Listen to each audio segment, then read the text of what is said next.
Olá, mais uma vez eu gostaria de estudar um pequeno versículo da Palavra de Deus com vocês, uma pequena porção da Palavra de Deus com vocês, que se encontra registrada lá em João 4, o versículo é o 24.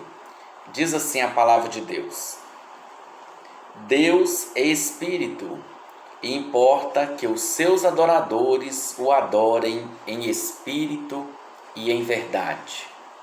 Deus é Espírito, e importa que os seus adoradores o adorem em espírito e em verdade. O que é adorar a Deus em espírito e em verdade? Adorar a Deus em espírito e em verdade é obedecer ao padrão de Deus para adoração. Então será que existe um padrão de Deus para nós o adorarmos? Sim, para que você adore a Deus em espírito e em verdade, você precisa conhecer a esse Deus que você está adorando. Nós vivemos um tempo em que as pessoas elas têm se ajuntado para adorarem, mas elas estão adorando a Deus de qualquer forma, estão esquecendo que Deus é santo.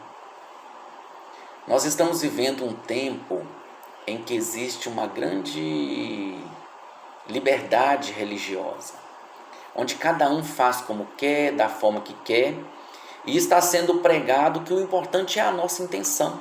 Se nós temos uma boa intenção, se o nosso desejo, se o nosso objetivo é adorar a Deus, então está tudo bem. As pessoas vão para o culto esperando algo mágico desse culto, esperando satisfazer os seus anseios, satisfazer os seus desejos, e não querendo adorar a Deus. As pessoas se arranjam, se aprontam, gastam tempo cuidando do seu corpo, não estou dizendo que isso seja errado, mas elas vão para o culto mais para receber uma adoração do que para dar uma adoração ao Deus que é santo, que é poderoso e que merece toda a honra e toda a glória. As pessoas querem sair do culto aliviadas e prontas para retornarem à sua vida de pecado. Elas querem chegar no culto e que o hino que seja cantado, o louvor que vai ser ministrado, tem que ser o louvor que vai agradar ao coração dela. Ela não está querendo saber do Deus do culto, mas de uma certa forma nós começamos a virar semideuses. Queremos que o culto nos agrade, e se não nos agradar, saímos de lá com a cara fechada, com a cara virada, e falamos: hoje o culto não me agradou, hoje o culto não foi bom. Mas a verdadeira adoração, ela não se limita ao que fazemos na igreja no momento de adoração aberta. A verdadeira adoração é o conhecimento de Deus e de todo o seu poder e glória, e a aplicação desse conhecimento em tudo que fazemos, inclusive na própria adoração. Nós precisamos conhecer a Deus para poder adorarmos. Hoje nós estamos num tempo que tem se cantado muito nos cultos. Nunca se cantou tanto assim na história da igreja. Mas nunca também vivemos uma época em que o povo conhece tão pouco de Deus. Cada um cria imaginariamente uma figura de Deus para si. E não pode ser assim. As pessoas, cada um imagina o Deus que ela quer. Hoje, nós cristãos temos um só Deus. Mas será que realmente nós estamos tendo um só Deus? Ou o Ladislau tem um Deus idealizado para ele, você tem um Deus idealizado para você, o seu vizinho tem um Deus idealizado para ele? Nós estamos idealizando o Deus de acordo com a nossa necessidade, de acordo com a nossa fragilidade, de acordo com aquilo que nós queremos. E aí nós idealizamos um Deus que não existe, que não é o Deus verdadeiro. Porque nós é que temos que nos sujeitarmos à vontade de Deus, e não é Deus que tem que se sujeitar à nossa vontade. Não temos como nós darmos conselhos para Deus. Deus é soberano. E nós não temos nós não podemos querer transformar Deus em alguém que está à nossa disposição para aceitarmos do jeito que nós queremos que seja. E a forma mais elevada de adoração a Deus é a nossa obediência à sua palavra, que é imutável. As pessoas elas querem cantar, as pessoas elas querem adorar, as pessoas elas querem fazer tudo menos obedecer à palavra de Deus. Vivemos um tempo em que os cristãos querem mudar a verdade de Deus, porque não estamos conseguindo mais aceitar a sã doutrina, e em função disso nós queremos mudar, alterar, fazer de uma forma que fique confortável para mim, de uma forma que eu possa colocar minha cabeça no travesseiro e dormir, porque eu crio um Deus ideal para mim. É por isso, meus amados, que nós devemos conhecer a Deus. Não tem como você louvar, não tem como você adorar se você não conhece. Como que você vai agradar a quem você não conhece, a quem você não sabe o gosto que tem?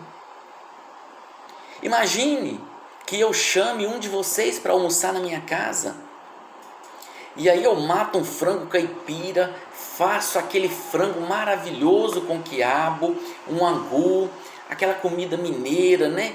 Imaginando que eu vou agradar você. E aí quando você chega, você tem pavor de frango caipira. Você detesta comer quiabo. Angu você não gosta nem de ver. Como que eu vou te agradar? Se eu fiz isso, achando que eu ia te agradar e não te agradei, é porque eu não sei o seu gosto, é porque eu não te conheço, porque se eu convivesse com você, se eu tivesse intimidade com você, se nós fôssemos amigos, eu saberia do que você gosta e iria preparar a comida que você mais gosta para te agradar, se esse era o meu objetivo. Então, para você agradar a Deus, para você glorificar a Deus, você precisa conhecer ao Deus que você serve. E como que você vai conhecer a Deus? É através da palavra. É através da palavra de Deus é que nós conhecemos a Deus. E só assim nós poderemos adorá-lo verdadeiramente, em espírito e em verdade. Como diz o versículo, importa que os seus adoradores o adorem em espírito e em verdade. Para isso nós precisamos obedecer. Para obedecer nós precisamos saber o que Ele requer de nós. Assim é com Deus. Precisamos saber o que Deus espera de nós. O que Deus quer, o que Deus requer de nós. Todos nós, quando vamos para um culto, nós sabemos o que queremos no culto de domingo à noite. Eu quero uma bênção. Eu quero pedir ao Senhor para abrir as portas de emprego para mim. Eu quero pedir ao Senhor uma namorada. Eu quero pedir ao Senhor que Ele transforme a vida da minha esposa. Eu quero pedir ao Senhor que o meu marido pare de beber, pare de fumar, que ele venha comigo para a igreja. Eu quero pedir ao Senhor que Ele abençoe o meu trabalho. Eu quero pedir ao Senhor que Ele cure a minha mãe, que Ele cure o meu amigo, que Ele liberte o meu filho das drogas. Todos nós sabemos o que nós queremos e esperamos de Deus. Mas quando você sai de casa para o culto à noite, para adorar ao Senhor, você tem perguntado ao Senhor o que Ele quer de você, o que Ele espera de você naquele culto? Notem que nós estamos invertendo os papéis. Nós não vamos para a igreja mais para adorar ao nosso Deus, mas nós vamos à igreja para que Deus satisfaça as nossas necessidades, aos nossos anseios. E é por isso que os nossos anseios não têm sido satisfeitos, porque nós não temos colocado Deus em primeiro lugar. Nós estamos querendo ser o centro do culto, nós estamos querendo ser o centro das atenções, nós estamos querendo que Deus faça conosco aquilo que nós desejamos. E nós não estamos procurando fazer a vontade de Deus e agradar ao Senhor. Existe um versículo, que é o versículo 17, lá de 2 Coríntios. Diz que onde há o Espírito do Senhor, há liberdade. 2 Coríntios, o capítulo é o 3, o versículo é o 17, diz: ora, o Senhor é Espírito, e onde há o Espírito do Senhor, aí há liberdade. Isso, meu amado, minha amada, é uma grande verdade, é uma verdade. Aonde há o Espírito do Senhor, aí há liberdade. Mas isso é um texto que é usado fora do contexto. Paulo aqui está falando que eles não eram como Moisés, que punha o véu sobre a face para que os filhos de Israel não atentassem na terminação do que se desvanecia. Paulo estava dizendo que os judeus ainda usavam o véu e eles não tinham a revelação de que em Cristo o véu é removido. E aí ele completa dizendo que quando um deles se converte ao Senhor, o véu é retirado.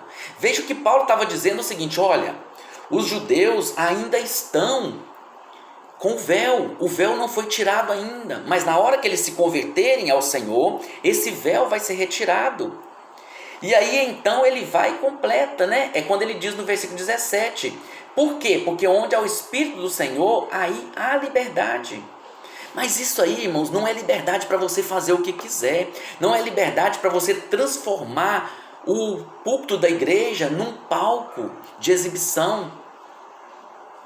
É liberdade para você ter todo o conhecimento que Deus tem para revelar para você através da palavra dele, através de Jesus. Porque Jesus é a revelação máxima de Deus. Então, quando você aceita Jesus, o véu é retirado. E aí você passa, então, a ter uma liberdade para conhecer. É isso que Paulo está querendo dizer. Mas aí nós pegamos um versículo bonito e usamos isso fora do contexto para justificar as coisas que nós queremos fazer para agradar a nossa carne, para agradar o desejo do nosso coração. Cristo é a revelação máxima de Deus para nós. E com esse conhecimento de Deus, você vai poder adorá-lo em espírito e em verdade, obedecendo e sendo livre de todo o jugo do pecado. Jugo este que só Cristo pode tirar dos seus ombros. É importante então você ter conhecimento de Deus, para que com esse conhecimento você venha obedecer. E com a sua obediência à palavra de Deus, você possa adorá-lo, não só no momento de culto, mas adorá-lo na sua vida, nos seus negócios, no seu namoro, no seu relacionamento familiar, por onde quer que você esteja. No seu trabalho, quando você estiver dirigindo, em todos os momentos da sua vida, a adoração é propícia a Deus. Porque a sua adoração vai ser a sua obediência à palavra de Deus. E um desejo ardente no coração de fazer a vontade do Pai. Que Deus possa assim nos abençoar, abençoar a sua vida e abençoar a vida da sua família. E eu quero pedir a você, se você está gostando dos vídeos que eu estou postando, que você se inscreva no meu canal. Se inscreve lá, aperta o sininho, que sempre que eu tiver oportunidade e Deus estiver concedendo esta oportunidade a mim, eu estarei publicando novos vídeos para você. Que Deus assim nos abençoe, em nome de Jesus. Amém.